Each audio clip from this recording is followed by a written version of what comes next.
Always do it on my own, so I gotta get through it. And the only thing I know is to love what I'm doing. Never give up, never slow. A quick recap of the main moments.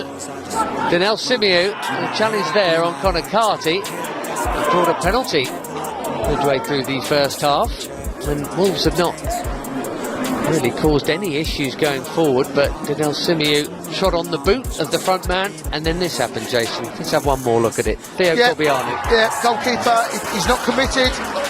It's a Panenka, embarrassing, and it wasn't that long after that he does this that Chelsea took the lead, and that they were really, even though we were the more dominant side, when you look at how Angelina's laid in, that's in there, but it's a lovely goal. It is, and you know, there's all parts of that game: the physical side of it, the beautiful pass, the composure, the finish, and then before you know it, Wolves are 2-0 down.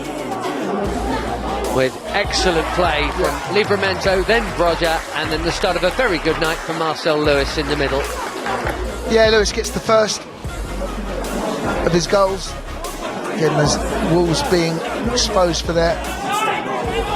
And I would probably say goal of the night goes to Andrew. There's a lot to this goal. He's a fine specimen physically. He knows how to use his body. Where he strides with the ball, close control, doesn't leave his feet too far. Well, this one there going in at 4-0. 3-0's one scoreline, but at half-time at 4-0. And this is an absolute... And the manner of it is just a... Oh, dear. Yes. Thank you very much, says Marcel Lewis again. Yes, a close your eyes moment for the goalkeeper. Like I said before, hopefully he'll learn from that. Don't play the ball across your own 6-yard box. Come out, open your body up, come out on the left-hand side. And the second half, well, it took a while for it to... This is perhaps... Here you see the elements. Yes, I think this is element assisted. Caught a thermal. That's extraordinary. Lewis there flicks the ball on, but I think we have to give a little bit of credit there to Broja as well. He's got it. It's a penalty. It's all about who wins the ball first. And this is to wrap up the penalty for Lewis. For the treble. And no Panenkas from him. And, I doubt it was even in his mind. And a very rare thing for Marcel Lewis to score 3. As I mentioned earlier, but more generally a creator than a scorer. But he's enjoying this Youth Cup. 5 goals in the run now. And that was 5 for Chelsea on the night, which became 6 here. Miles Peart-Harris. Second bite was good enough. Good low strike. Did well to keep it down, actually. And Young beaten for the 6th time with the sub getting in on the act there. Miles Peart-Harris, who'd lost his starting place to Tino Angerin tonight.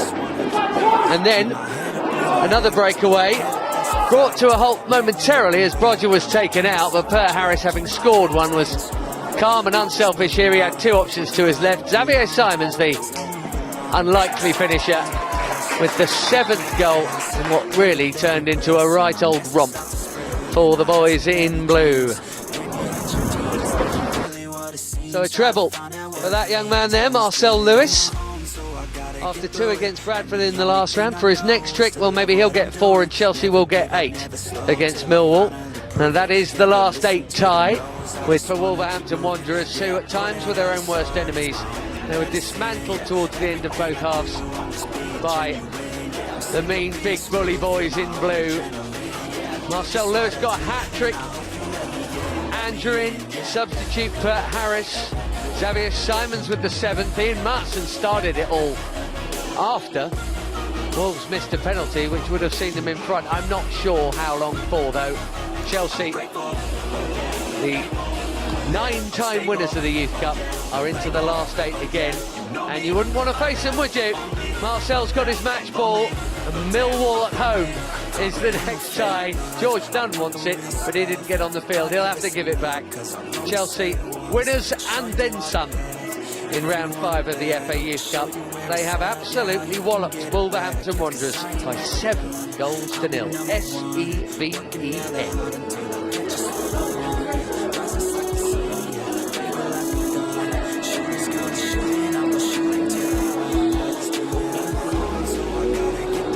Let's take a look then.